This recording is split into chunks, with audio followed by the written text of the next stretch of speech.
Without a doubt, one of the most compelling proofs of the reliability of Scripture is prophecy. One of the many remarkable Old Testament prophecies dealt with ancient Tyre, which is today in southern Lebanon. Somewhere between the years 592 and 570 BC, the prophet Ezekiel predicted that several very specific calamities would fall on this once major city, ultimately including its utter destruction. The fulfillment came over a period of 1,861 years when finally, in 1291 AD, Tyre ceased to exist. Today, a much smaller, relatively insignificant city has grown up nearby in sight of the remains of this once proud city, which lies in ruins, only a shell of what it once was. Interestingly, each of Ezekiel's prophecies were fulfilled in the minutest detail. The odds of them being fulfilled coincidentally are 1 in 75 million. Between the years 783 and 586, both Isaiah and Jeremiah prophesied the devastation and extinction of ancient Babylon, the ruins of which are in modern-day Iraq. The probability of each prophecy coming to pass coincidentally is 1 in 5 times 10 to the 9th power. That's 1 in 50 billion.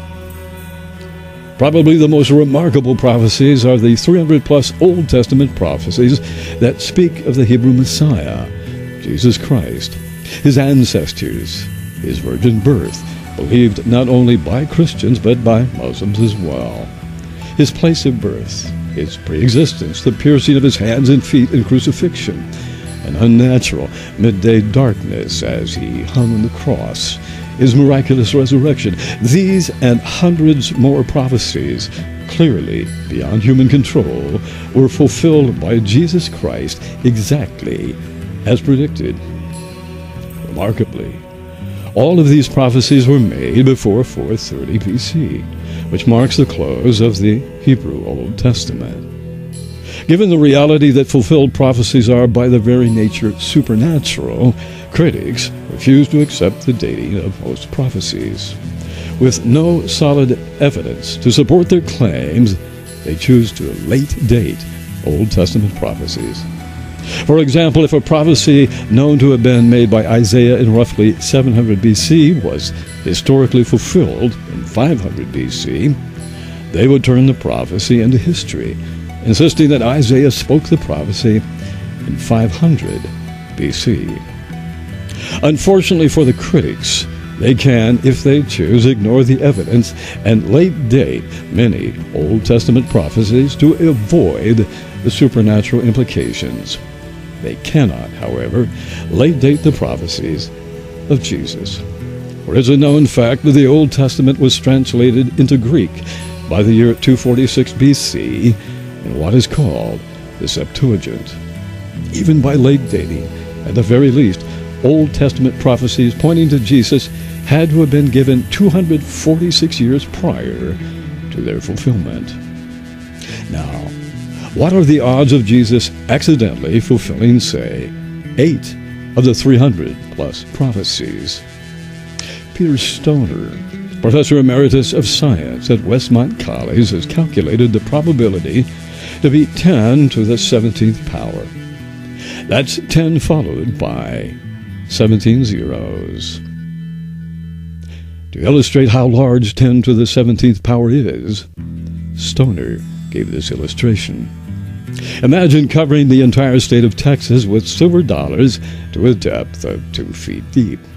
The total number of silver dollars needed to cover the whole state would be 10 to the 17th power. Now, choose just one of those silver dollars, mark it, and drop it from an airplane. Thoroughly stir all the silver dollars all over the state. When this has been done, blindfold one man. Tell him he can travel wherever he wishes in the state of Texas. Tell him that somewhere along the way he must stop, reach down into the 2 feet of silver dollars, and try to pull up the one specific silver dollar that has been marked. What do you think his chances are? Well, the chance of finding this one silver dollar in the state of Texas is the same as the odds of Jesus fulfilling 8 of the Old Testament prophecies that spoke of him. 10 to the 17th power. That's 10 followed by 17 zeros. And Jesus fulfilled not only 8 very specific prophecies, he fulfilled over 300. Clearly, prophecy is but another proof that scriptures are, as they claim to be, inspired and inerrant.